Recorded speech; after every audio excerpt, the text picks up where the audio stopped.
I'm Amy Looper with Relativity Sales and based out of here in Arizona. And joining me today in this masterclass is Mr. Bill McCormick, the Chief Sales Officer of Social Sales Link. Thanks Welcome, for having welcome. me. Thanks for having me, Amy. Glad to be here with you and your community. Looking forward to this today. Yeah, definitely. So we are a community of tech founders for sure. So when Bill and I were talking about doing a master class, we knew that you guys were struggling with really getting more qualified leads into your pipeline, focusing in sales into the right niche that can help you kind of scale up that first level of revenue and get to your next level of performance. So that's exactly what we're going to talk to you today about. I'm going to take you through a 4-step process that's going to help you really accelerate your revenue, hone in your market niche, and drive value for your customer. And the things within that process we're going to talk about is really how to reach your ideal client, which I know, Galen, you're with us today. I know you've had some work doing this. Working on pricing strategies and making sure that you're aligned both in marketing and sales, because that's so important to have that alignment to really reach the client outcomes that your customers are telling you that they need in their business, right? And creating the customer transformation that your customers are telling you, but also the one that matches with your passion as a business owner to create the most impact and the reason why you started a startup in the first place. So I may need to pause and let some folks in as we go forward here, but we're going to get started in talking about generating qualified leads. If you're getting some initial interest in meetings but not kind of moving forward, we need to head back to the basics on why those things are not converting. And many times, those of you who are listening, I know everyone's kind of at different levels of business. And even if you've been doing this for a while, it's really good to kind of just take a pause and go back to business basics for a minute. If you're seeing a market change, if you're seeing your customers not resonate with the message, or maybe they're just busy, and so the way or the format that you're messaging in is just maybe not matching with what they're doing. A lot of my clients will come to me and we talk through, their sales process. And these are kind of the first, few steps of the sales process. And sometimes they're seeing big interest in something that they're doing. Maybe it's very innovative technology. They're creating some buzz. Maybe they just got some funding round. And so, they're generating some initial interest. But then what happens is that they'll get people on a call and it starts to go a little sideways. Maybe their salesperson isn't prepared to ask the right discovery questions. Maybe the business itself isn't asking the right questions to move that client forward in the customer experience. So making sure that your customer experience is completely smoothed out and you're using all of those touch points to be able to validate with the customer, what their pain is, what they need to, what is their challenge? Where do they want to be? What is the feeling that they need in their business? Or what do they need to, achieve this year in their business? Understanding those things initially will help you just along the way as you further engage them in demos and different activities within the sales process. One thing that I think is most important when you're trying to figure out why things aren't converting is going back to the basics of your market message. Finding your niche is important. And you might say, well, Amy, I've been in business for like 10 years. I know what my niche is. Sometimes it's important to go back and even niche down even further, where you might be serving a population within like cybersecurity, for an example, or within a software, SaaS. And you might say, well, I have a customer experience SaaS solution, but you might need to even niche down further into what vertical that might look like. And the way that you can do that is really looking at where these things align, right? You have to look at, well, what do you like? What's profitable? What are you good at, right? All those things that you do when you initially create the business. But as you look at some of these things, if you've developed something that you maybe like or have skill in, but if you're just focused on the profitability, it's only going to grow so far, right? Same with if you have passion behind it and you've got skill behind it, but maybe it's not a profitable business, that's going to suffer even more. And if you're just focused on my skill set, I'm bringing that into the marketplace and I'm really just focused on profits, but you're missing the passion, that's a really good way to burn out. So really going back and asking your friends, family, and customer base that you already have generated, like how do you value our relationship? When you think of me, what do you, as a founder, what do you turn to me for? Like, what do you think my expertise is? Even checking that along different points of growth in your business can be super helpful to just get outside perspective on things that you didn't even realize about yourself and your company's offerings. How many of you have, and I'm gonna pause really quick because I just want to make sure that Zoom is telling me the wait list and making sure that everybody is in. Okay, we're good. Has anybody gone through the ideal customer profile? Bill, have you done this recently? Not recently, but probably about every 6 months or so, we just make sure that we're hitting our ideal client profiles. Yeah. So we have two sides of our business. So yeah.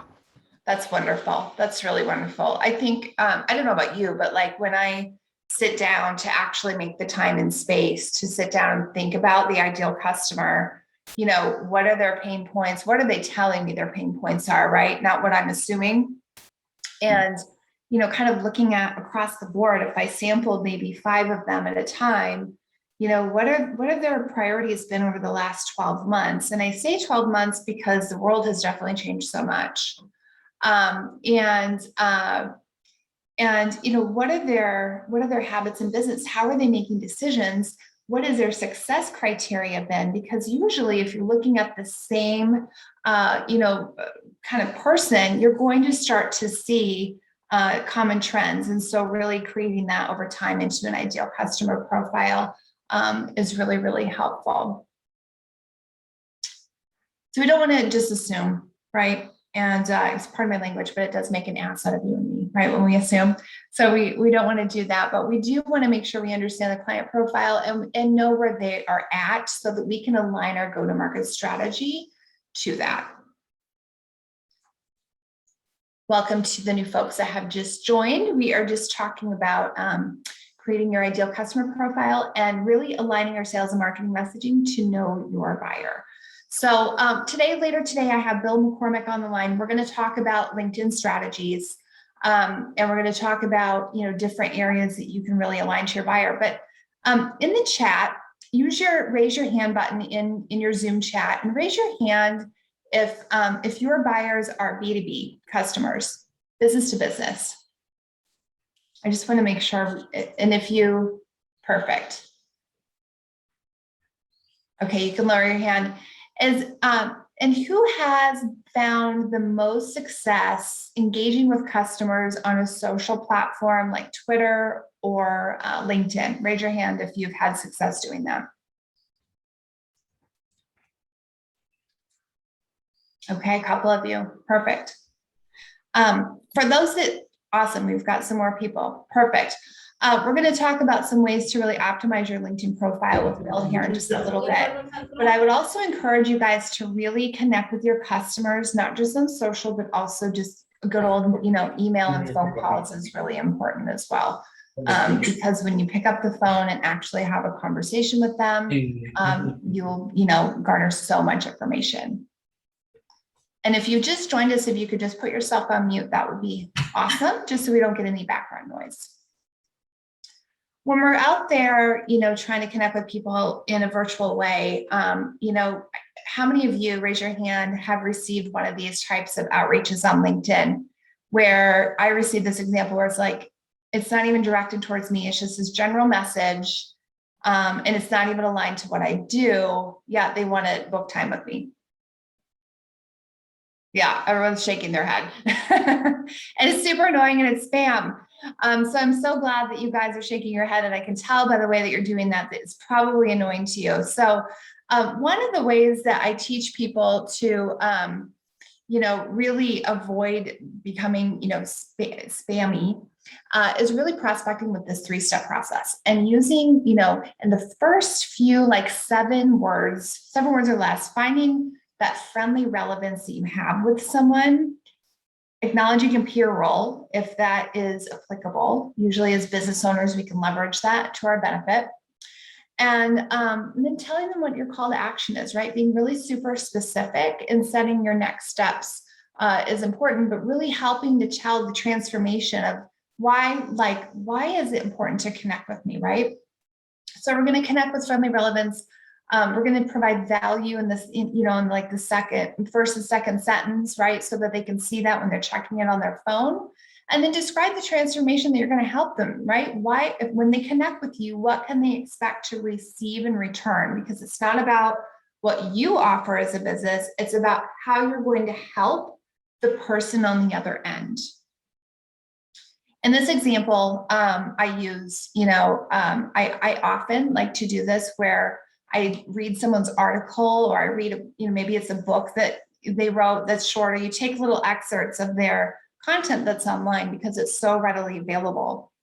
And you mentioned that in there, right? Like, I really appreciate what you wrote here. Oops, sorry. I just need to go back here one slide. I really appreciate what you are doing in your article and what you wrote in your viewpoint, right?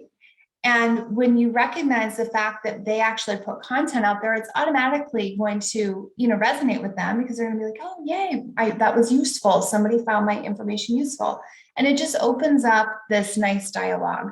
And then you can offer to, invite them to connect with you, or to, a call to action, like maybe join a panel with you or help educate or something like that.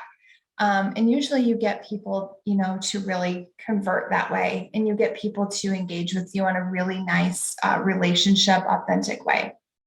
So selling is transferring feeling, not just puking out like features and benefits and pushing a script. And there's a lot of people out there selling their programs and doing all the things about, buy this script or this email list for this collection of email scripts for so many dollars. And while I appreciate people putting those tactical things together, I also think that there's so much more value in just connecting with people from a relationship standpoint. So you want to always think, I help whoever your customer is go from being X feeling to Y feeling, so that they can achieve, right, the impact, the transformation that you want to see, and the impact and transformation that you want to create in the world too. Make sure they're matched up with what you're trying to do in your business. In mine, for an example, just to give you a quick example, I help tech founders go from being hesitant and anxious when selling to confident in their sales abilities, right? Accelerating the revenue. And we help founders scale by translating founder-based selling to growing a dedicated sales team and driving predictable recurring revenue. That's one example, and yours could be whatever you'd like it to be. I'm going to hop over in just a second before we go to Bill and share a takeaway that I'm going to deliver to all of you guys. You guys are going to get this spreadsheet. It's for market research to really go in and document, the pain that you're seeing from your ideal customer and their desired feelings that you're getting on those sales calls, so that you can create your own transformational message. Raise your hand in the chat if that sounds like it could be valuable to you to spend a few moments to work through that exercise. Awesome. Let's go into that here in just a minute. And I don't want this to be overwhelming. I just want it to be an exercise that you can do on your own time. Spend 15 minutes doing this. You don't have to block off, a ton of time, but think about your current clients. Start there. And then think about, how you're transforming their businesses, because usually that helps you pick out some key stories and some key messages that you could work into future sales calls and future marketing messages for your business. Let's actually hop over there really, really quick. 1 second while I switch out. And you're all going to get an example of this to use. Okay. So you are going to be able to document your current client outcomes in this sheet. Your ideal client interviews, those are the calls that you should be making. If you just started your business, you may not have gotten into this very deep yet. But when you first start your business, it's always great to reach out to people and just say, hey, I started this, this is my vision for my business. And I think that, you as a business leader, a director of sales, a CFO, CIO, whoever your ideal customer is, I really would like to get your feedback on the direction of where I'm going. Can we set up some time? I'd love to get your feedback on this, right? And that's where you're going to start to be able to see what their pain is and what their desired feelings are. And then you're going to start to see trends. When you do this at least 50 times, you've got to do it at least 50 times. You're going to be able to see trends. If you do, any quantity less than 50, you're just simply not going to get the sampling that you need for your business. Then you can record, pricing things, and your transformation story comes together in this tab. So if you have any questions after this session, I'm happy to go through this with you guys on one-on-one, but you will get a copy of this, okay?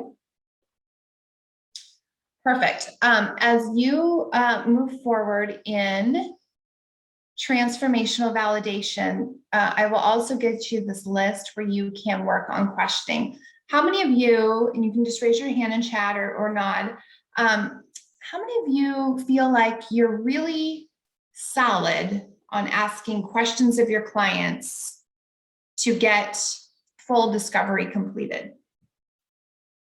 You feel fully capable and fully like you're good, raise your hand. Okay, crickets. So I always think working on questioning is good. I work on it myself, and I grow in this every week. So here's some questions you can ask to uncover pain and impact, right? We're going to go through things like, if you could have your team stop doing 2 things this quarter, right, to improve their business, what would they be? And you start talking about the operational side of their business. Ask them about how they're evaluating, similar projects to the one you're talking about. How are they evaluating the success criteria, and how is that impacting their business? Those are the things that matter to your conversations. It's not what features they want. Who cares about a feature? You can always build that in later on. But how are they actually evaluating this in your business? And where is their business focused on strategic growth? That's going to help you understand if the timeline of what you can provide as a solution is in an alignment with their business. It may or may not be, but maybe they'll buy in 2 years. You know what I mean?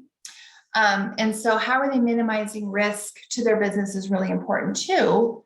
If you're selling something that, is really kind of a risk-based type of solution.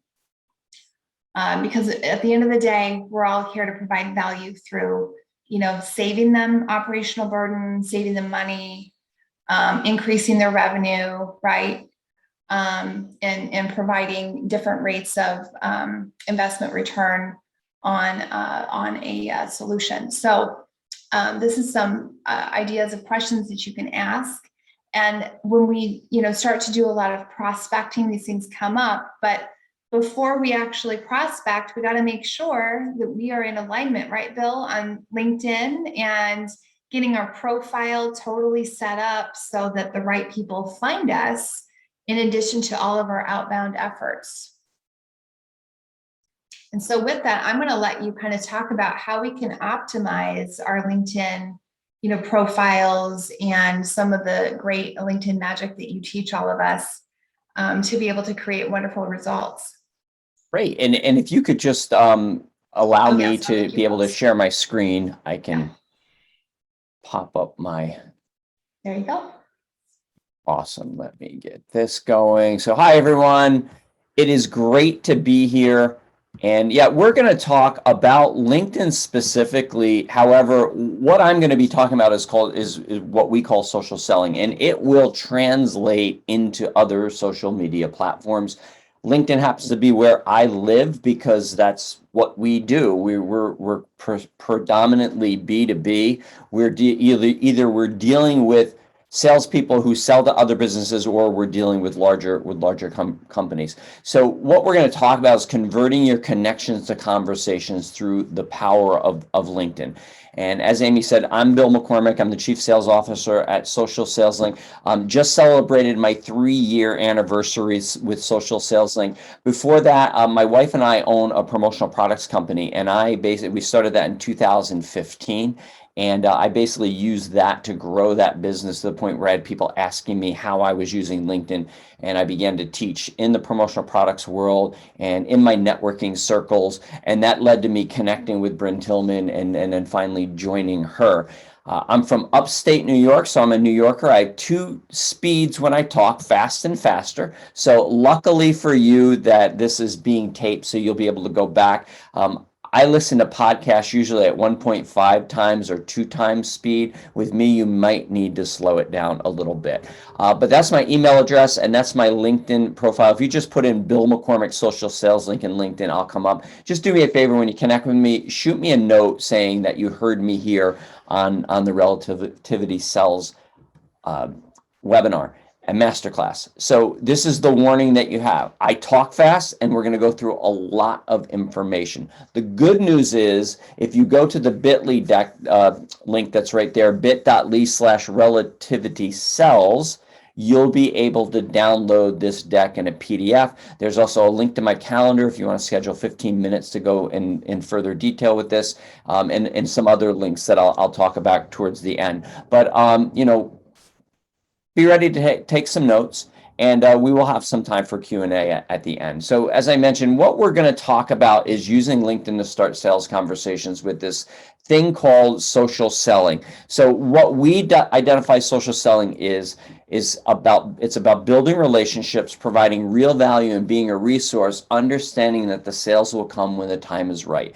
It's not about connecting and pitching. It's not about spraying your product or service offer all over them as soon as they show any interest in just connecting with you. It's about building relationships, but also providing value, and then understanding that we need to be a resource. The problem with today on LinkedIn that we're seeing is so many people are just trying to connect and pitch to everyone they know. It's that dreaded 5-letter word scale. They're just trying to do things really fast, thinking that there's an easy button when I'm sorry to say there is no easy button. I just have to move your pictures because I can't see you, and I don't know if you're all falling asleep or what. So what we have to do is understand what it takes to have a sales conversation. And Amy she kind of really set me up here with this. And, she talked about is selling as a transfer of feeling. And what we really knew is we need to earn the right to have a sales conversation with someone. We've all been maybe in real person networking events, and you're there and you're talking to some people, and the dreaded business card slinger comes up. And they enter into that circle of people, and a card for you, and a card for you, and a card for you. And they just, hey, we help companies just like you. And they just kind of interject and start really just pitching right away. I know about them because I used to be one. I could whip my card out faster than anyone. And what happens when that person moves on to the next group? Everyone that's there kind of rolls their eyes and goes, oh, nobody likes that person, right? When you're always trying, because you haven't earned the right. We have to have conversations. We also have to realize that we have to master the ask offer ratio. This comes from Keenan from his book Gap Selling. And he talks about in every interaction we have with someone, we're asking them for something. Typically on social, we're asking for their time to look at our profile, to read a piece of content, or to read a message that we've sent. And whenever we ask for their time, we want to make sure they get an offer that's equal or greater to, really greater to, than that amount of time they're spending. Unfortunately, there's 3 responses to the ask offer ratio, and only one of them is a positive one. The first response to the ask offer ratio is a bait and switch. Have you ever signed up for a masterclass or a webinar, and they promise you, attend this webinar and learn the 3 best ways to write, the 3 top opening lines to put in your email to get it open, or subject lines. And you're like, yeah, my open rate sucks. I need to do that. And so you attend the webinar, and for 25 minutes, they pitch their subject line writing software that if you buy it, then you'll write the best emails. They'll all get open, and they just pitch at you and pitch at you. And then in the last 5 minutes, they give you those 3 tips, and they talk even faster than I'm talking now. You don't even have time to write it down. And they click off the webinar, and you're like, oh my God. Like, well, I just wasted 30 minutes. That's a bait and switch. We never want to be in that place of a bait and switch with the mastering the ask offer ratio. The second response to the mastering the ask offer ratio is, nah, it's not really compelling. It's just kind of blah and bland. What we want is the third response, which is compelling. We want to compel people to action. So when looking at our profile, we want to compel them to connect with us. When reading content, we want to compel them to make a comment or maybe ask for more information. So we need to master the ask offer ratio. And then the third thing is we need to be a resource. We need people to know that if they have a question, they can come to us, and they're not going to be pitched, but we're going to have the credibility that we're going to be the answer to the question they have. When it came time for me, I was on my own teaching people how to use LinkedIn. And one of our clients for our promotional products was a bank in Bermuda. And they knew I did LinkedIn training. So they said, hey, Bill, can you help us with LinkedIn training for our mortgage and our loan officers and stuff? And even though, like any salesperson or entrepreneur, when somebody asks you if you can do something, even if you don't know how, you say yes. And then you figure out the rest later. So I'm like, yeah, sure, I can do that. Then I had to find somebody to help me. And I asked, and Bryn Tillman raised her hand. And Bryn had a lot of credibility in my mind because I had read her book. I had used her principles before. So she became a resource for me. So what it takes to get a conversation is earning the right to have that conversation, mastering the ask offer ratio, and making sure that we are a resource. We also need to stop leading with our solution and to lead to our solution. See, as salespeople and as founders and entrepreneurs, you're salespeople. You're in charge of selling your ideas, selling your product. And so what happens is we tend to lead with that and the benefits and we kind of vomit it all over people.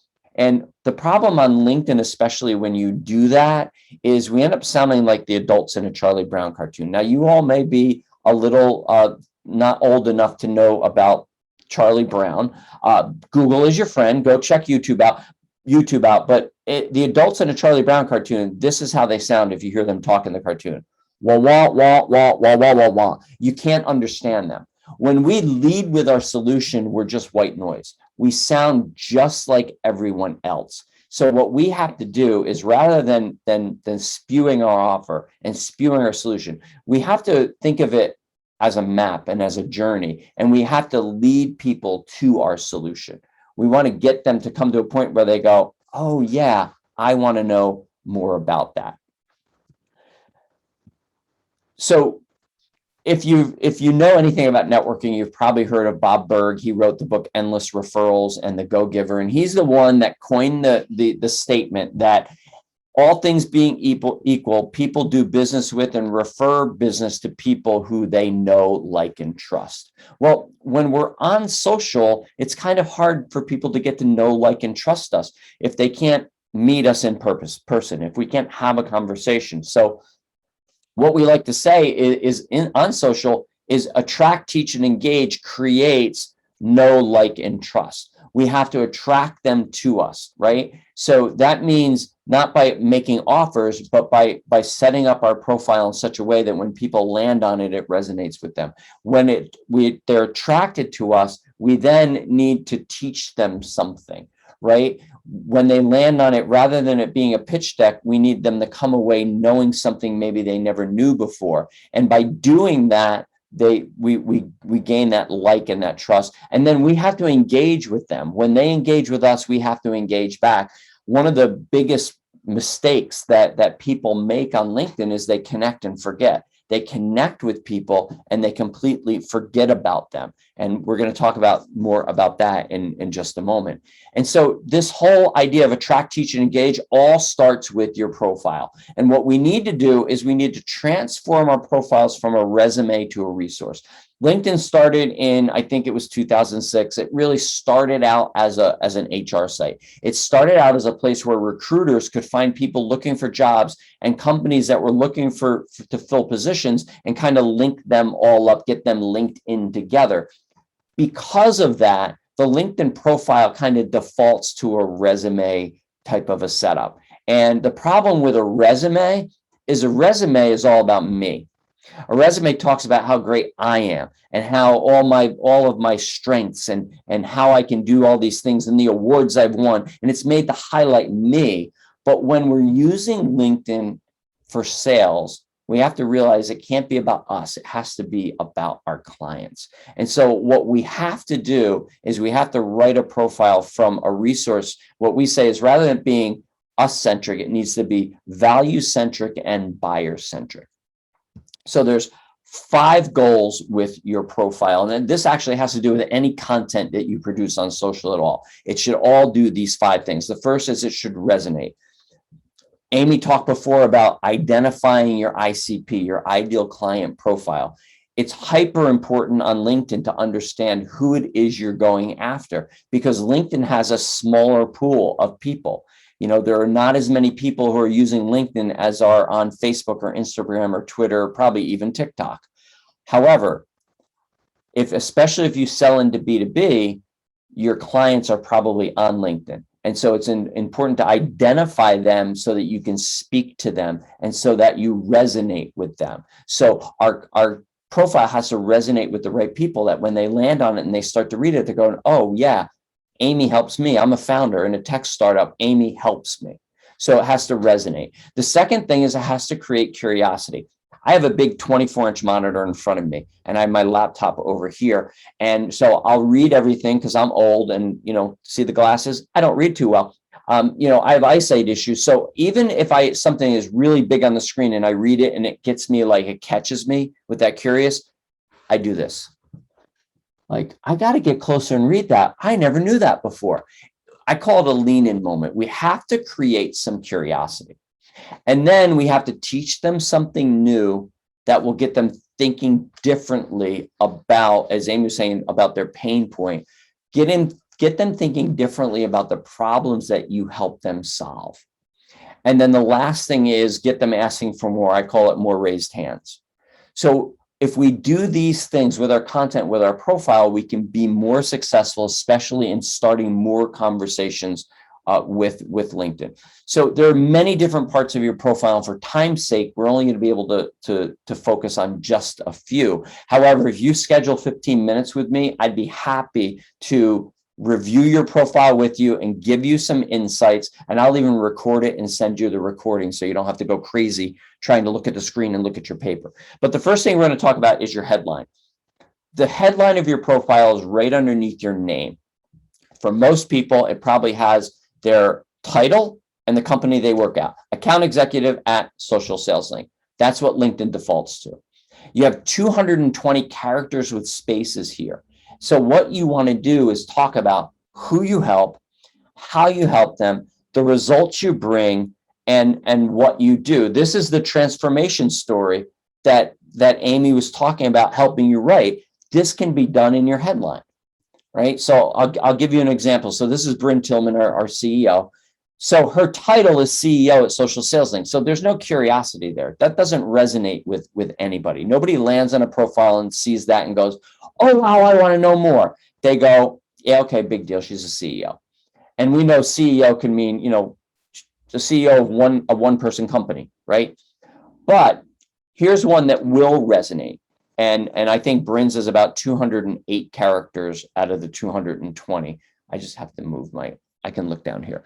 Your pictures are all in the way. Transforming the way sales professionals grow their business. So who does she help? She helps sales professionals. How does she help them? She helps them transform their business by converting their connections to conversations by mastering LinkedIn. That's also the results too are more conversations. And then we add some other things that she does, right? Live training, e-learning, group coaching, and brings a bit of a Clubhouse junkie addict. If there's a 12-step for Clubhouse, Bryn needs it. So she has her Clubhouse handle there. So this became really important during the pandemic because we had people contact us saying, well, you guys do trainings on Zoom.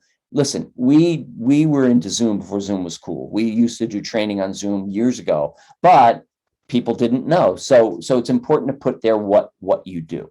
So if you do this, this is the part that will resonate because your headline follows you everywhere on LinkedIn. If you comment on a post and somebody hovers over your picture shows up and your headline shows up. So you really want to make sure you optimize this, who you help, how you help them, the results you bring, and what you do. I will tell you, I don't think there's anybody here in financial services, but if you're in financial services and you're certified, licensed, you can't do the results part because that fails compliance. The next thing we'll talk about is the about summary. This is where people write all about how great they are, right? John has won the President's Club Award for sales in 5 straight years. Whenever I read about a salesperson who's won the President's Club Award in sales, I don't want to use them because they're really good at sales and I'm going to pay more than I should for whatever they're selling me. They're going to rip me off. I just know it, right? You don't want to write about yourself. This is not a resume. What you want to do, again, is write about your ideal client. So 5 steps. Start with the challenges that your clients face. If you don't know what challenges your clients face, just go back in the emails and look at the problems they're having. Those are the challenges you help solve. 2 to 3 sentences here.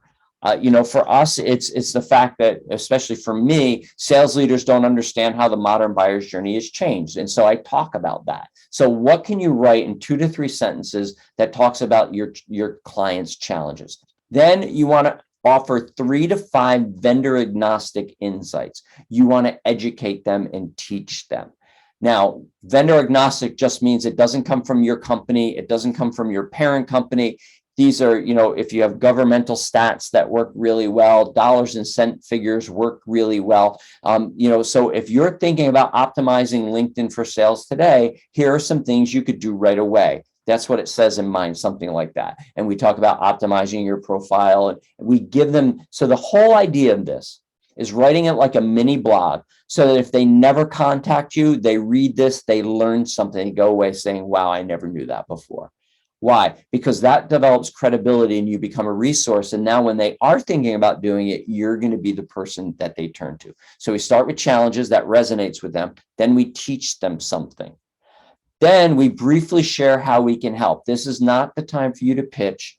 If you have a value proposition, this is a good time to bring that out. But basically, what separates you from everyone else that does what you do?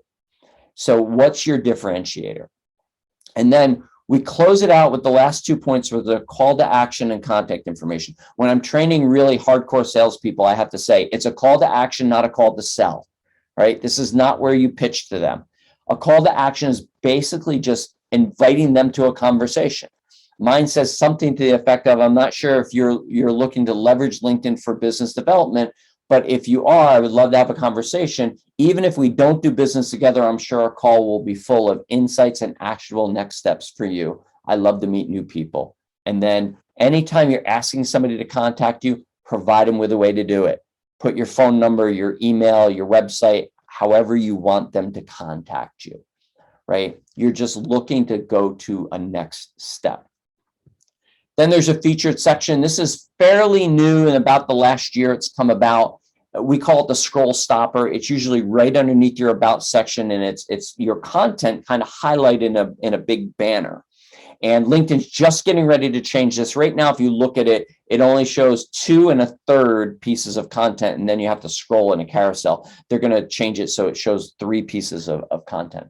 But what can you put here? Posts that have done well on LinkedIn, articles that you've written on LinkedIn, external website links. So if you have a Vimeo channel or a YouTube channel with some really great video, you can post a link to that, a link to your website, a link to your calendar, your scheduling calendar. You can also put other media such as pictures or documents. I could take this whole slide deck, as a PDF and load that all up into that. I wouldn't do that, but I could do that. But here's the thing. You have to ask yourself these questions for what you're putting in your featured section. Is the content a resource or is it a pitch? Does it create curiosity for the reader and getting them thinking differently about their problem and differently about what you help with? And is it moving them closer to your solution? And will it create more raised hands? So those are the questions to ask before putting stuff into that featured section. And then second to last part about profile we're going to talk about is your experience section. Now we can get to some resume type stuff. Now you've earned the right. If they've read this far down your profile, you've now earned the right to talk a little bit about yourself. So what are you going to talk about? What's your passion? Why are you doing what you do? This is where you really get to pull that out and tell that story and how it relates to helping with your clients. Then you can put an about part about your company. You can pull that right from your website. And then you can also separate all of your solutions. So for example, when I was in promotional product sales, it would just say account executive, or I think it said vice president. I think it still does. I still own part of the company. But that doesn't really tell anybody what I do. When you think promotional products, you might think just pens or might just think t-shirts. So what I did is separated out different offerings. So I'd have branded promotional product specialist, and I would list out some of those things like branded office supplies and mugs and things like that. But then we also did apparel. So I'd have branded apparel specialist, and I'd talk about the type of apparel. Next would be maybe corporate gifting. So think about all the different things that you offer. For financial advisors, we talk about wealth management, and we talk about 401k rollovers. We talk about life insurance. You can separate all of those out in your profile. So when people look at your experience section, they get a really wider width and depth of what it is you do as whatever it is you are. We call that the experience hack. And then the last part we'll talk about in the profile is recommendations. This is the written recommendation from a client. What is so great about this is social proof. This proves everything above this that you've said. Everything you said in your headline, in your about section, in your experience, the resourceful content you put in your featured section, recommendations is social proof of that. We use this a lot with clients. So we deal with some very large companies, and they'll always say, well, we need like 3 references of clients you worked with in the past. And we'll say, okay, go to Bryn or my LinkedIn profile, read through the recommendations, find 3 people you want to talk to, and we'll put you in touch with them. They go and they read the recommendations. They never ask for the names. Why? Because it's social proof that we do what we say we're telling them we can do for them. So make sure you're leveraging recommendations. Take a drink. We're going to switch gears here now and talk about your network and engaging your network. If you're not sure, I never used to teach this part. And then one time I had somebody on not too long ago, I had a client on the phone. We were talking, he's been using LinkedIn for a while. And he's like, hey, can you tell me what that first and second and third is next to people's names? I never know. Like, okay, so we'll do this. So it starts with you. And then if somebody's your first degree connection, they're directly connected to you. And that means that either you sent them a connection request or they sent you a connection request. And now you're part of each other's network. You can see each other's connections. And that's where the second comes in. If somebody has a second next to their name, that means they're connected to someone you're connected to. So, let me just, I can't see names. But yes, I can. I just have to open up participants. So Galen, are you connect? Just raise your hand or give me a nod of your head. Are you connected with Amy on LinkedIn? You are. Okay, great. So Galen is connected to Amy, but he's not connected to me. So Galen's my second degree connection. If he wasn't connected to Amy or me, he'd be my third degree connection. What's really great, third degree we don't teach about because what you can see about their profile is really controlled by them. So we don't play there. The real magic is in second degree, because if Galen is my ideal client and he's a prospect of mine and Amy's my happy client and customer, and I see that Amy's connected to him, I can ask Amy to make an introduction for me. And that's really the magic. But here's the thing, folks. I guarantee you, you probably already are first degree connections with some people who are ideal clients of yours, and you just don't know it. We'll get to that. Little cliffhanger there. So what we used to say is know who you want to talk to. That goes to that ICP, who's your ideal clients, and what you want to say to them. Here's the problem. As salespeople, we very rarely say what they want to hear. We want to talk features and benefits. We want to talk, but we don't stop to listen. You know, who was it? Jeff Bajorek. I love it. He says, we always want to do discovery on our clients. We need to do discovery with our clients. You know, we have a sales process. Our clients have a buying process. We need to cater to the buying process, not the sales process. And so what we need to do is know who we want to talk to. That part's right. You have to identify who your ideal client is, but then we have to figure out what they want to hear. We call this social listening. So what is it? What are the problems that your clients are going through, and where are they finding answers? What content are they consuming that are answering those questions? Because we can create content around that. It's important to know this, because what we want to do is, as we're having conversations, this is where we want to direct those conversations to go. We just don't want to have a conversation and ask them how their weekend was. How was your Thanksgiving? If you live in the States or in Canada. If you live in Canada, it was last month. We want to have conversations that lead to a sales conversation. And in order to do that, we have to understand what is it that they want to hear? What are the problems? And Amy talked about this earlier. What are the pain points that they're experiencing? And then I'll go one step further, is where can you find content that helps them with that? And that goes back to being a resource. So who do we want to have conversations with? Well, we want to have conversations with our current clients. We want to continue to build trust with them. We want to have conversations with prospects, with past clients, with referral partners, with community leaders, and with, I believe that probably says vendors and networking partners. It probably says. Oh, it says COI. So what do I know? So COIs are centers of influence. But we've only got a limited amount of time today, so we're only going to cover a couple of these. So what conversations do we want to have with our prospects? Well, what we don't want to have with our prospects is a pitching conversation, right? What we want to do is have an insights conversation. We have to find a way that we can provide insights with them. So if you're my ideal client and I'm talking to you about leveraging LinkedIn for your sales team, I'm going to look to get you on the phone to talk about what you don't know about LinkedIn. What can I teach you? What insights can I impart to you that makes you go, wow, I never knew that before, and kind of lead you down. So you have to think in your sales process, in the problems that you solve for your clients, what insights can you deliver to them? And those are the conversations that you want to have with prospects.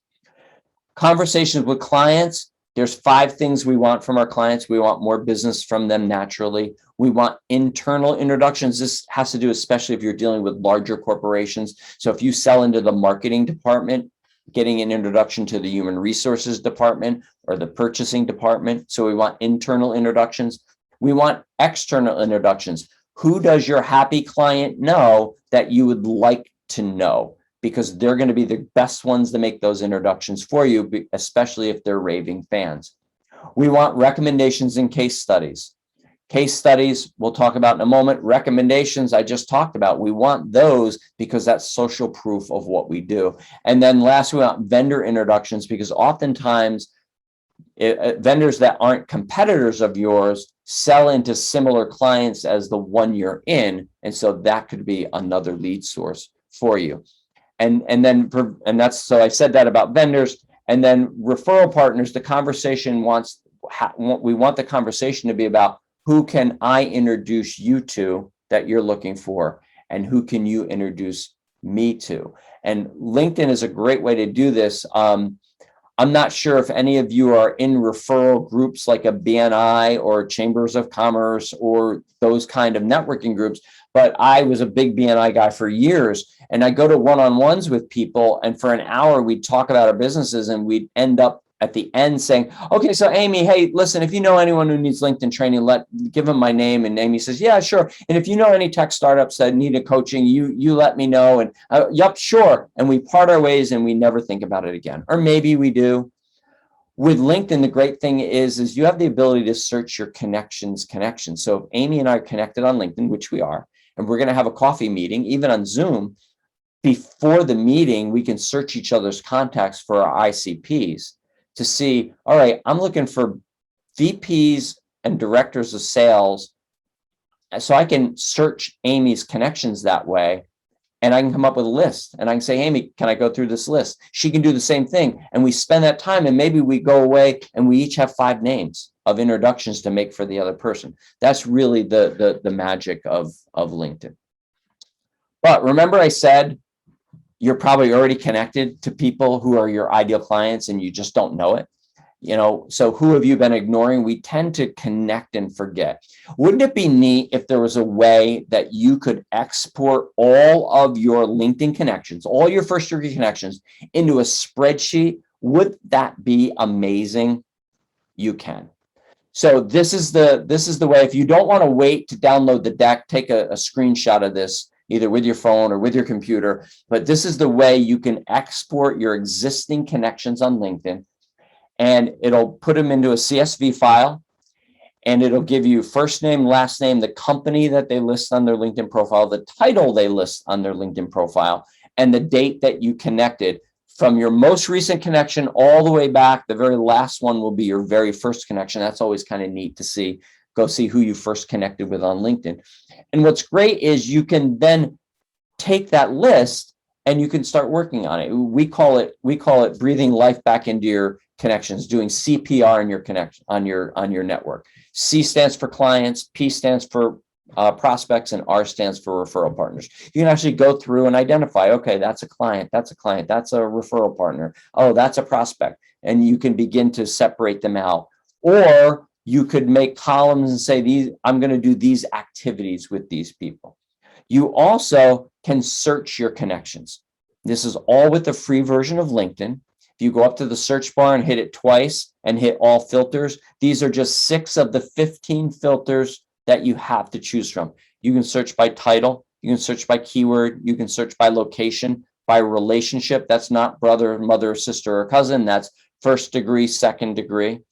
You can search by industry, or you can search by company. And by searching, you're searching just first degree, so they're people that you're already connected with. And so once you search them and you have that list, then what do? Well, we're talking about reigniting conversations and having conversations with them. So here are just a few things that you can do with these first degree connections. You can give them kudos. So kudos is not that new, but it's not something many people know about. If you visit their profile from the drop-down menu of more, you can click give them kudos. And if you click on that, it'll bring up 10 like basically PowerPoint slides that they just do one, but like thank you, going above and beyond, and it's basically just an image that says, hey, you did a great job. With all of this, make sure you're doing it authentically. The next thing is endorse. Don't endorse people who you don't know. There's nothing more inauthentic than somebody who endorses me for LinkedIn training, and I reach out to them, they're like, oh no, I don't know who you are, I just thought I'd do that.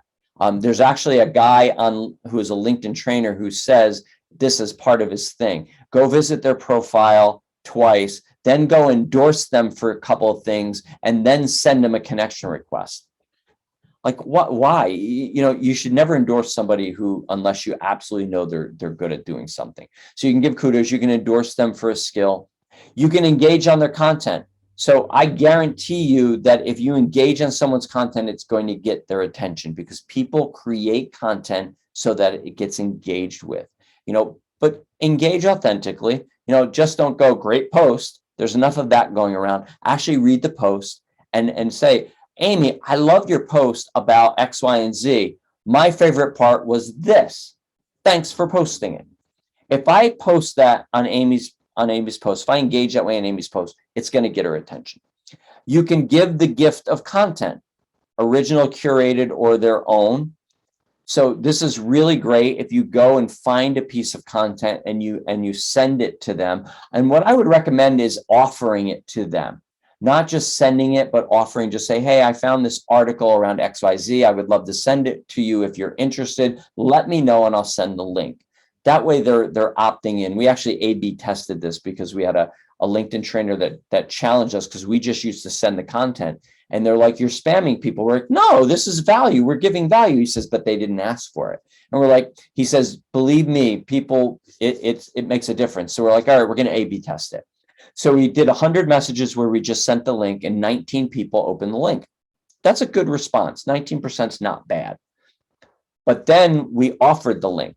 69 people said, yes, send me the link, and 58 of them opened it. So very big difference there. Give them the opportunity.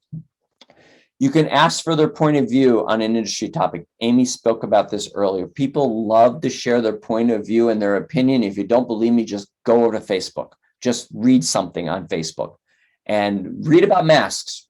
Enough said. So ask for their opinion. They will gladly give it, and then you can interview them on Zoom. The last one is one of my absolutely most favorite ones is sending a video message on the LinkedIn mobile app. If you're connected with someone on LinkedIn, your first degree connections, you can go to messaging and you can send them a video message. And I guarantee you people will go, whoa, that was so cool. And it will get their attention. Remember, our goal here is just to schedule a conversation. And so let me back up. So one of the things to push back on this we get is, but you know what? I connected to Amy like 3 years ago and we've never talked. That happens. Not only has it happened to you, it's happened to them. So call the elephant out in the room. Hey, Amy, I noticed we connected in like 2001 before LinkedIn was even around. I'm just being kidding. We connected 3 years ago and I never followed up to find out more about you, but I would be happy to do that now if you're open. Just call it out. People will forgive you and say, hey, wow, yeah, no, we haven't. But I wonder what she wants now, or what he wants now. So the goal is just to have a conversation. So that's your first degree. Now let's talk about second degree. So these are the people who you're not connected with, but somebody in between you is. So client referrals, I talked about that before with Amy, that if Amy's my client, I can ask her who she knows that I want to know.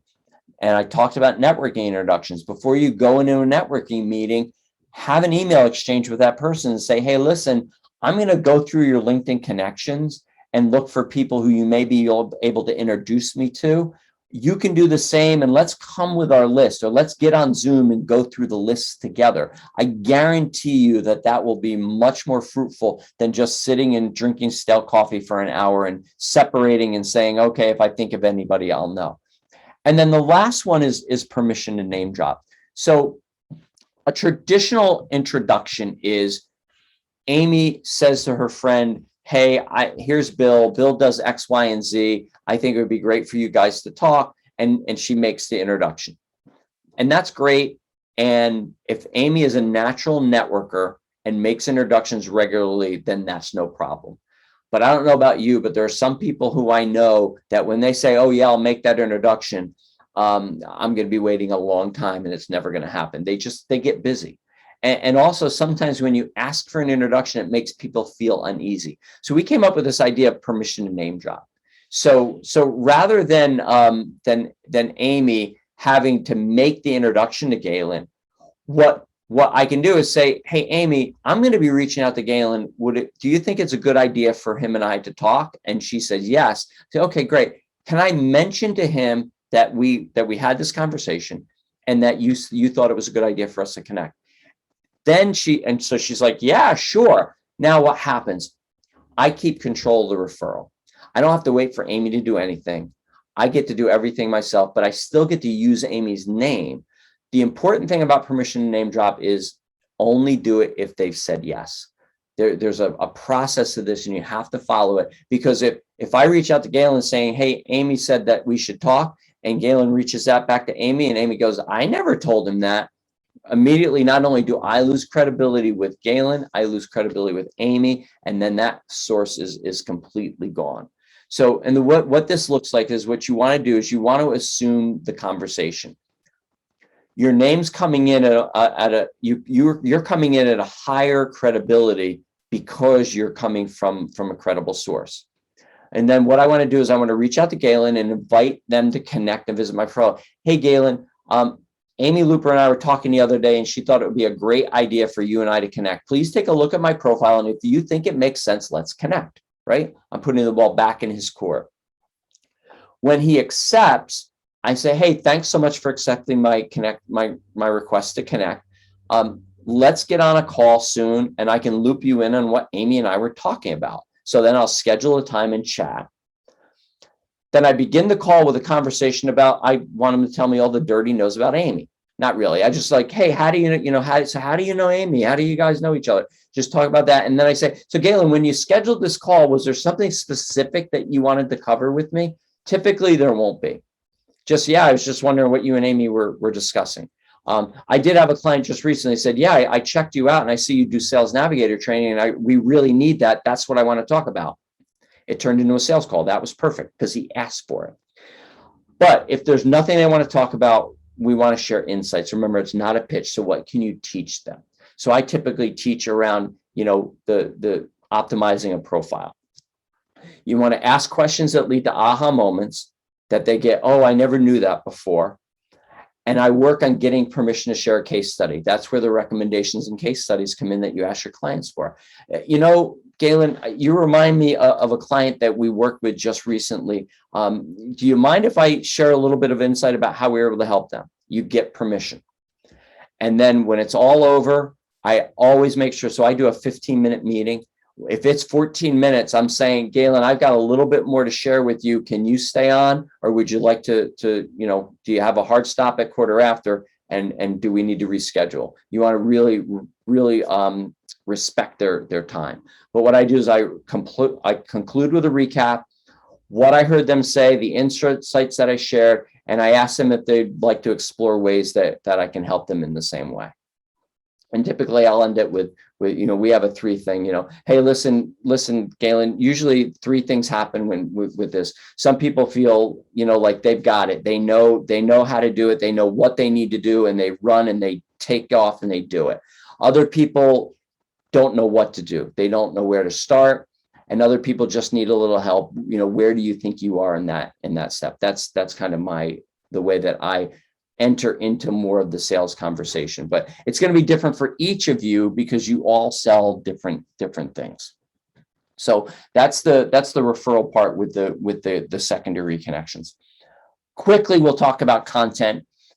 Why do you want to share content? Well, corporate vision tells us that 74% of buyers choose the sales rep that was the first to add value and insight, not the ones that had the least amount of cost involved, but the ones that were the first to add value and insight. So the question that I really have for all of you is, how are you showing up and providing value and insight? LinkedIn and content on LinkedIn is a great way for you to do that. There's basically a few different ways we talk about content. First is curating content. Curate simply just means to go find somebody else's content and put your own thoughts behind it. So it's not plagiarizing it. It's giving them credit for it. So finding a link on Forbes and putting that link in to share that article, but just don't share the article. Put some of your own thoughts behind it because you want to establish yourself as a thought leader. Then there's creating your own content. I'm not sure who just came in, but if you could mute yourself, that would be greatly appreciated. The next is creating content. A lot of people, especially salespeople and even entrepreneurs that are very busy, are like, I don't know how to create content. You create content every single day. Every phone call you're on, every email you answer, every Zoom call you're on, you're creating content. You're answering clients' questions. You're overcoming problems. The problem is you're just not capturing that. We call it capturing your genius. I have a notepad right next to me. I'm always writing stuff down. I have a gigantic 4 foot by 6 foot whiteboard right up next to my desk. I'm constantly writing ideas down when I say something like genius, or one of my colleagues are, or we'll say, hey, write that down. Why? Because that's content that we can use. And then you can also leverage the content that a company has. Just today, I've got a proposal out for Sales Navigator training for a company, and haven't heard anything in a while from the person. Rather than just using the dreaded F word, it's not that. Don't think that. It's follow up. The dreaded F word is follow up. I don't like using that on a call because everybody does. So rather than do that, I actually found a post on LinkedIn where they just opened a new office in Manhattan. And so I didn't send that content, but I congratulated on it, right? So finding content that a company has created and getting that back to a person who works there. So how do we share content? How do we get content out to people? First is a newsfeed. That's one to many. And the problem with the newsfeed is it just goes out to whoever. You can't control it. The LinkedIn algorithm is its own animal. Basically, when you share something, it goes out to about 10% of your followers. So if you have 1,000 followers, it goes out to about 100 people. Those 100 people have to be on LinkedIn when you share it, and they have to engage on it for it to go further in the algorithm. So getting stuff out in the newsfeed, while you should do that on a regular basis and be consistent with that, the way to really leverage content on LinkedIn is getting it into their inbox. And we mean the LinkedIn inbox, the LinkedIn messaging box. So we call that one to few or one to one. So that's finding that article on Forbes and asking Amy, hey, Amy, as a tech startup founder, I found this article in Entrepreneur Magazine about the 5 challenges all tech startup founders are having. We would love to share that with you. If you're interested, let me know. She says yes. I send it to her. A couple of days later, I follow up and ask what her thoughts were. That's how you use it. That's so I said one to few, one to one. So one to one would be to Amy. If I had maybe identified 15 tech startup founders, I could send it to all of them individually. That would be one to few. But getting it into the inbox is really key, because that's when you're really able to start conversations. So the way you start a conversation from curated content is, I recently came across an article on ABC. I thought as a CEO in the XYZ industry, you might get some value from it. Most interesting insights I gleaned were D and F, GH, and D. If you're interested, let me know. I'll send you the link. So something like that. And then if it's your own content, polls work really well for this. I recently came across an article, congratulating your, oh no, I'm sorry. This is from their own content. I thought it was from my own content. I tend to think about myself too much. I recently came across an article congratulating your company for the community service they did over the last few months. I was quite impressed. I'm not sure if you had a chance to read it yet, as I often find CEOs miss their own press, or whatever title you work with. Either way, I thought I'd send it and say congratulations. Again, we're talking about just ways that you can start conversations.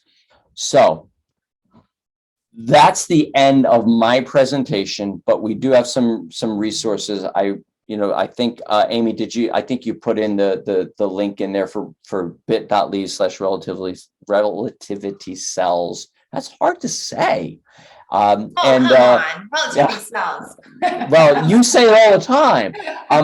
So also, we have a huge content library of past masterclasses we've done. Just yesterday, we had a tremendous masterclass on using improv in sales.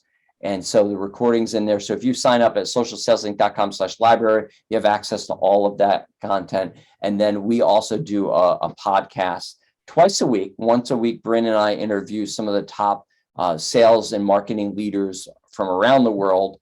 And then that's one day a week. And then another day a week, Bryn, Bob, and I do a live, and we talk about straight LinkedIn strategy. So you can look at that stuff there.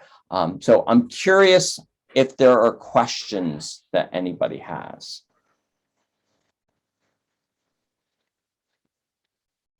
You can just go off on mute or raise your hand, either way. Yeah, I can ask a question. Thanks so much for this overview. Very, very helpful. So when you're talking about generating content on LinkedIn, and at the same, so you kind of like touched on 2 concepts. One of them is, I refer it as pull strategy, which is generating content, trying to draw people to you, and then the push strategy, which is kind of like you reach out to folks either through the connections of your connections, etc., etc. So how do you think about balancing that? Do you try to say, okay, maybe like early stage, I'm going to think about pull strategy, and then after that I'm going to go like a little bit with push? Like, are they linear one after another, like consecutive, or are you doing them simultaneously? Are you that? I'd say simultaneously, because what you're doing is first of all, I'm not, we're all probably in different places here in terms of the size of our networks. So if you're only posting content on your newsfeed, if you've got so I think I'm not huge. I've got like 5,600 followers. So when I post, it's really hit or miss. On some posts, I get thousands of views. Other posts, I only get a few hundred views. And there's no way for me to control who sees that. It's really the important thing. But I want to create that content and push that content out, because the consistency helps me with the algorithm. And the consistency helps people see, and it helps me, right? James Clear in Atomic Habits says we don't rise to the level of our goals, but we fall to the level of our systems. So if I don't have a system in place for creating and pushing content out on a regular basis, whatever that looks like, then I'm not going to do it. And I'm going to do what we call random acts of social. And that doesn't work. But at the same time, I'm a salesman, and I'm looking to have sales conversations. So I want to make sure I'm engaging with my clients, with my ideal clients. And I do that through reaching out with content on a regular basis to my ideal clients. Yeah. So yes, I think that something that you mentioned that I think that I personally underestimated by a lot, which is kind of like the consistency is more for the eyes of LinkedIn, for the algorithm, just to keep you current, and then that later would turn into something else when you are constantly on the top of others people's feet. Correct. And as they engage in your content more, and you're engaging back with them, they're going to see your content more. LinkedIn recognizes, they're, for lack of a better word, they're friends. They're conversing. I'm going to show their content to more. There's some people that I'm connected with regularly, and I never see their content. But if I go to their profile and go to their activity section and look at their content, and I engage with some of it, then the algorithm says, Bill wants to see Amy's content. Now I'm going to start seeing Amy's content on a more regular basis. Interesting. Yeah. I personally think that that's hugely underrated, that algorithm interactivity. Yeah, I'd recommend Richard van der Blom is the gentleman's name on LinkedIn. He's from the Netherlands, and he does a study every September. He pays for it to be done on the LinkedIn algorithm. It's done by a university, scientifically done. So he just came out with it 2 months ago, and let me just stop my slide share here. And I can find his profile. But yeah, and I mean, he just got done. I mentioned polls.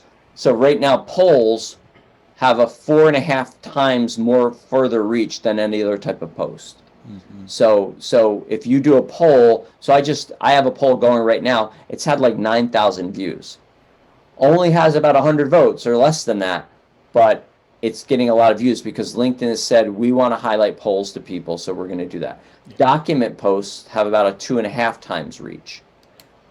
Articles, which are LinkedIn's long form content, don't get no reach at all. It's like it's minus 90% right now is what they're doing. Let me find Richard's.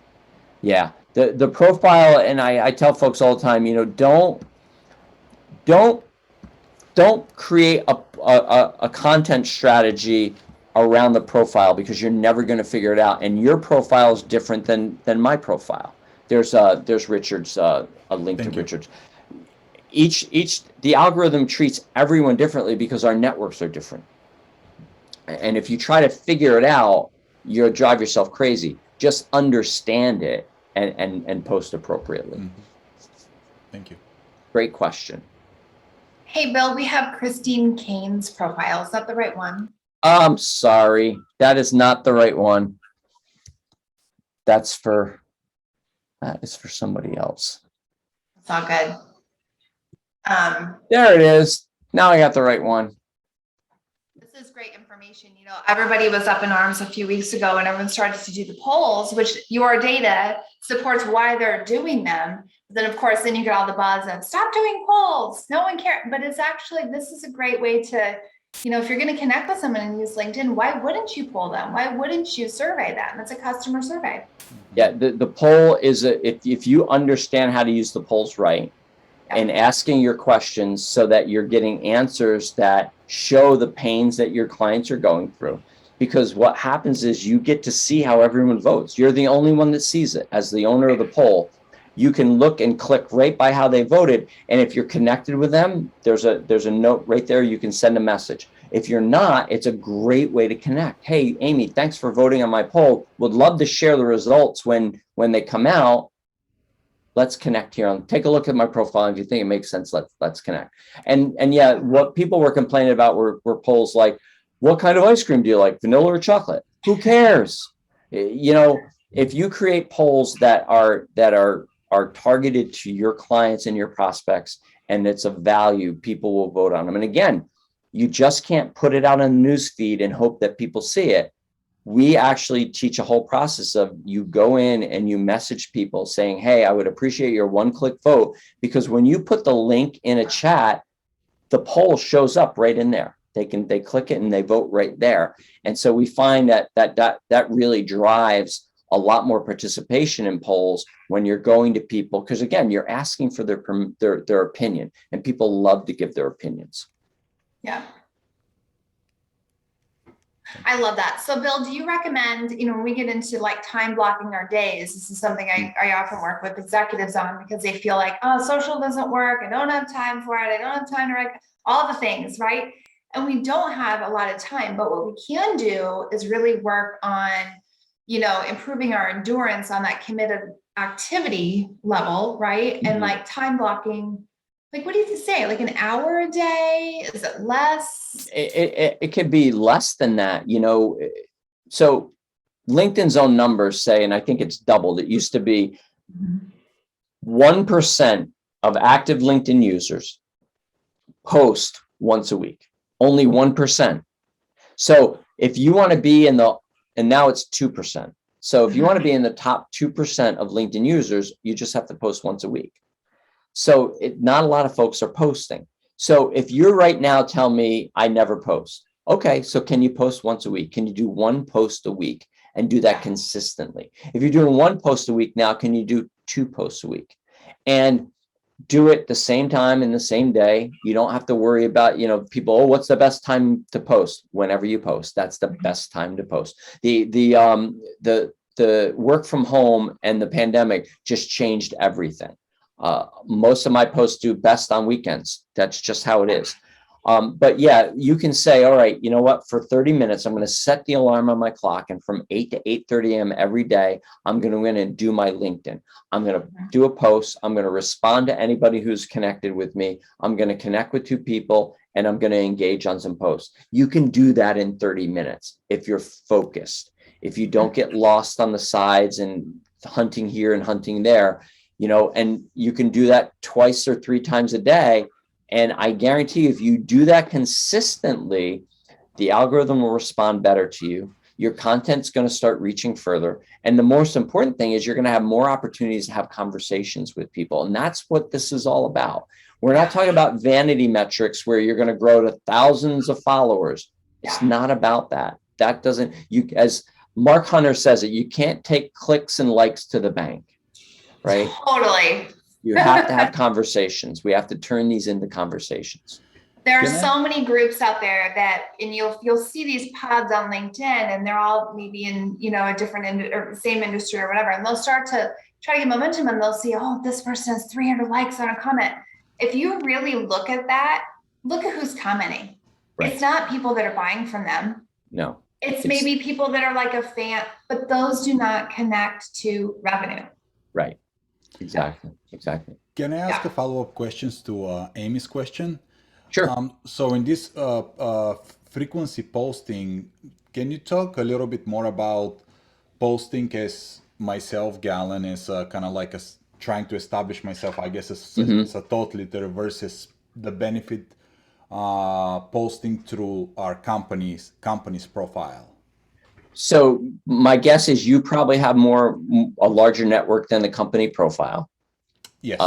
Yeah. So there's there's a benefit to post to the company because you want the company's name out there. However, your posts are going to go further with you.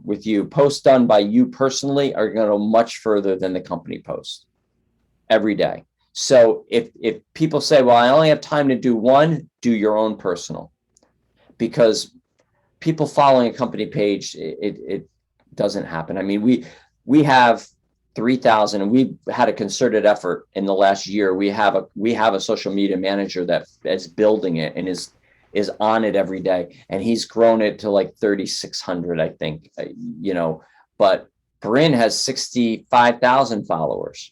Bob, our other guy's got 12 or so thousand. I've got getting close to 5,500, I think. But I'm not trying to build a following. That's not what it's about. I'm trying to have conversations with people that lead to more sales. And that's the big thing. And you mentioned pods. Don't do there are paid pods that you pay money to join, so that what you agree to is that you'll engage on the people's content in the pod and they'll agree to do yours. But look at the post. It's great post. That's great. Wow. It doesn't mean anything. It's all false. It's all false smoke and mirrors is what it is. And like Amy says, the people who are your clients aren't the ones that are engaging. That's who I want engagement with. I want engagement from my prospects. I want them to look what's being said and go, wow, yeah, he knows what he's talking about. So when the time comes and somebody says, hey, we really need to do better on LinkedIn with the company, they go, oh, I know who to call. That helpful? Yeah. Thank you. Yeah, absolutely. Business leaders that mean to do serious business are not on LinkedIn scrolling through the feed. They're just not. They're doing business with intention. So if you, and I fall into this trap, when I first started as an entrepreneur, I remember falling into the trap of like 2 hours going like, and then you get into your mindset of like, oh God, I'm comparing myself to others. How am I performing? How many likes do I have? Yada, yada, yada. Yeah. And then it gets you into this like crazy anxiety spiral where you're just like, I'm not doing enough. Don't fall into that. And I'm just talking to that based on experience, but really stay focused on business with intention and with authenticity, and you're going to convert. Yeah, absolutely. Absolutely. Great. Awesome. Well, thank you guys for joining. I know people probably have either lunch coming up at 12:30 or another meeting. So I just really want to appreciate the fact that you spent 90 minutes with us today. That's a big ask of you, and you in return have shown up and given us all of your attention. So thank you. One last question I'd like to pose to you as we develop further sales masterclasses. You're going to get some follow-up. You're going to get all the links that Bill had shared today. You're going to get that in an email so that you can easily refer to that. You'll get a recording. And then you'll also get an invite for me to join me on December 8th for a hiring sales masterclass. A lot of people are hiring, and a lot of startups are just struggling to find the right candidates. So we're going to talk about how you can really find the right people, how to ask interview questions of salespeople. One of some of the feedback I got earlier this year was like, how do we really trust a sales rep interview, right? How do we know that that person is telling us the right things and being authentic in that process? So we're going to talk about all of that. But what other things, what other contents, topics would help you out over the next like 90 days? As you look into 2022, if you don't mind hopping off on mute or just adding into the chat what things would help you build your business or just get ready for the new year. I don't want to steal all the show, but I can say one. I think that one thing that both of you mentioned in your conversations earlier is maybe going deeper into and creating framework around starting with the why. I think both of you mentioned that in the different scenarios. I think that that's at least when one of you mentioned that earlier, like I consistently was shaking my hand. That's right, that's right, that's right, because I do realize that it's just as a founder, it's within my DNA to speak 24/7 about the idea that I end up building, and it's not about that. So like if there's some framework that you can help us with where we put the value proposition at the forefront and then later on we talk about something else, maybe that is something that I would personally benefit. Awesome. Okay. That's great feedback. And you're totally not alone in that. I think everybody falls into that, and it just is a quick reverse when you're prospecting, which also is why blocking that time for prospecting is so crucial, because then you get into a mindset whenever your highest activity and energy is for the day to be able to do that. Because naturally, if you're building, if you're software, even coding software, working with operational teams, the rest of your day, you're going to fall into that, right? So that's excellent. What other feedback does everybody have? One thing that would be helpful for me is just thinking about more like, I've been doing a lot of content, and this today got into it. Like there's a mix of strategy and tactics, but like really thinking through like the tactics of how to go about doing things. So like, just to give a concrete example, I was following some advice that maybe you would give to like sales rep, AE, and SDRs about prospecting and talking to people, but that's very focused on a certain stage of company and the way that you're talking to people, the things you're talking about, versus like where my reality is like as a founder, I probably need to structure the way I talk to people a lot differently in terms of like, leveraging the fact that it's a small company, founding it, working on getting off the ground. And but I just want to say talking about the problems and really, focusing on what the prospect wants to hear. I got here a little late because we were just on a call with a prospect, and we just want to talk about your challenges, and it like floored her a little bit that like someone just wants to like hear the things that she's struggling with. And obviously like we want to keep talking to her, but like that seemed to, work really well. And it's genuine. We do want to hear it. So that's awesome. That's where your market research calls when you're an early stage like that can really open up a lot of good sales pipeline, because you're truly just like, hey, we're doing this, and your passion and your story comes in at the forefront, and then you're asking for that legitimate feedback. And so it just opens up a line of dialogue that you may not have opened up previously. But to your point of value proposition messaging, I work on that during our second week of our sales accelerator, which I have coming up on January 5th. So you guys will be getting a Black Friday offer to that. So just for attending this today, you guys are going to get some extra special bonuses available should you elect to enroll in that program that's coming up in January. And that will be included in the email as well. So thank you for all of the feedback. We'll hear from anybody else for one last second. If anyone else has input on what they'd like to learn moving forward, I think. I just wanted to speak up real quick and just say, moving forward, exactly kind of what Bill talked about and what both of you talked about here, and really just I hate this word, piggybacking on what Steve just said, but just the authenticity of everything moving forward. It's such a minority, but it's such a powerful tool, being authentic in the world of sales, especially because everybody is so used to being pitched and steamrolled. And I was a pitcher and a steamroller. So I've been on both sides, and there's something about really caring about the other person and not caring if they don't happen to do business with you at that moment that opens up so much more potential, and really, and you end up writing good business most of the time, as opposed to things that don't stick. So that's what I look forward to. I love it, Stephen. Long-term customers, so important to everybody's business, but then also if you're out there going to help them, it's like you can legitimately help somebody that's engaged in that way. Love it. Okay, Bill, anything else before we hop off? Nope. I was just saying I gotta hop to my next call, but thank you everyone. This was so great. Stephen, always great to see you, my friend. So thanks everyone. Have a great rest of the day. Amy, thank you so much. This was so much fun. Thank We'll you. talk soon. It's wonderful. All right. Thanks, guys. Everybody have a great Thanksgiving. Bye-bye. Bye.